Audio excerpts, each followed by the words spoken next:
So here's a question for you.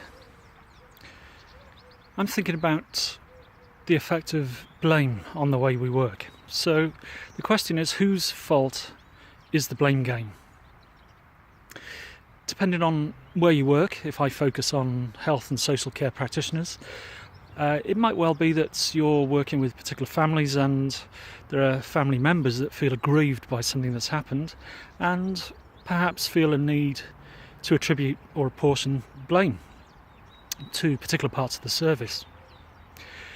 Maybe if you're working in services, you're part of that competitive profession or team, and as such, you're looking to perhaps get ahead of the others, maybe try to put them down a bit. Yeah, this is live. We have a train passing by. I'm sure most people will feel the blame game is driven by senior management. People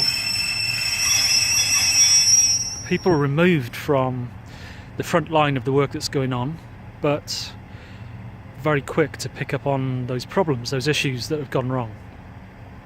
And I'm sure if we think beyond senior management of organisations, we can think of the structures that are set up. So the Care Quality Commission, CQC, the Department of Health, the government, politicians, wider society, and last but probably not least, how about the media as playing a role in the fault for the blame game? I'm somebody that enjoys waking up in the morning to Today programme on Radio 4 and BBC. That gives me my introduction to the day's news.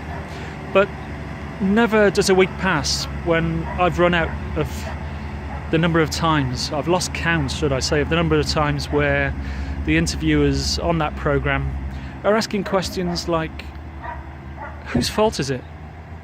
Who's to blame? So it seems to be endemic. It's part of the way we work, the way we think, that as much as most of us, when put on the spot, would probably say, oh no, I don't go out my way to be blaming people. The reality is when something goes wrong, when we feel aggrieved, we just can't help ourselves.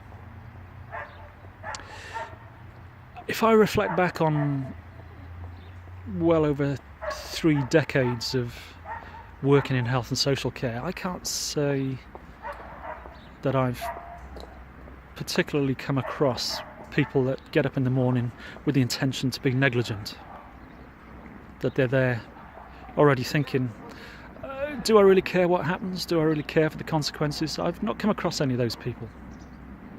What I have come across is many people who get up in the morning with the intention of doing good for people, but are constantly struggling with the demands of services, struggling with the pressure of workload, struggling with the demands of a bureaucracy that wants more numbers achieved.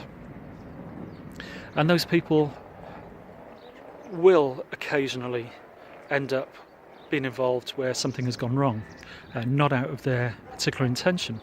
And I don't think it should be a process that sets up that you're guilty until proven innocent. Whatever happened to the idea that perhaps a process of inquiry is really there to investigate what needs to be learned from the situation. So it makes me wonder, what is the impact of this thing we call the blame game? It drives fear, and I would say fear and blame are the antidotes to positive risk-taking.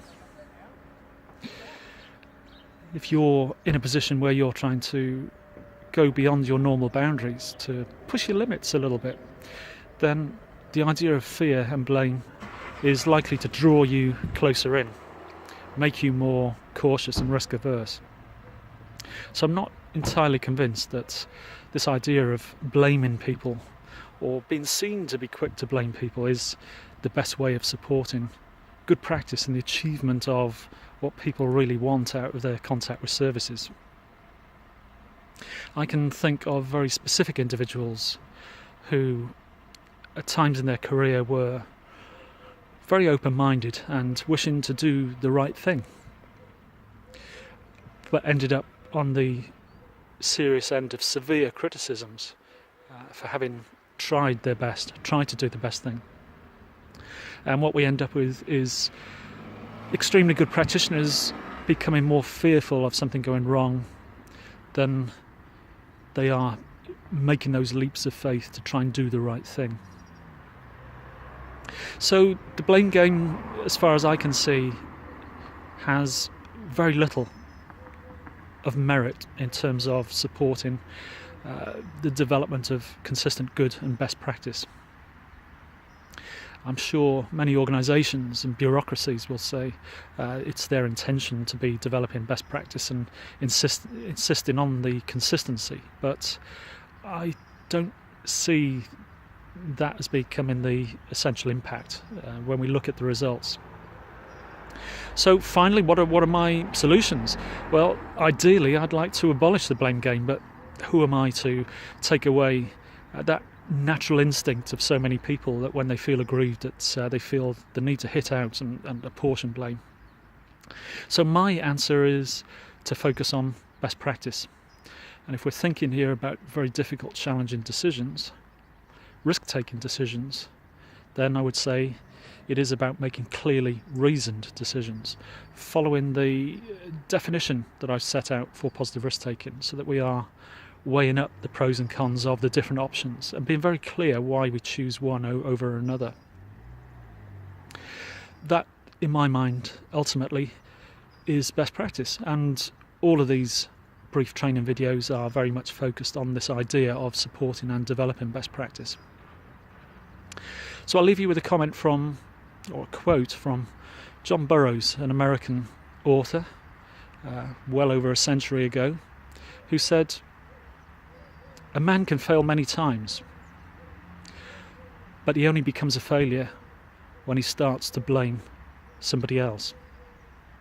So let's try and challenge that blame game. Let's support positive risk-taking, and in so doing, go out there and support people to take risks so that they can achieve positive outcomes.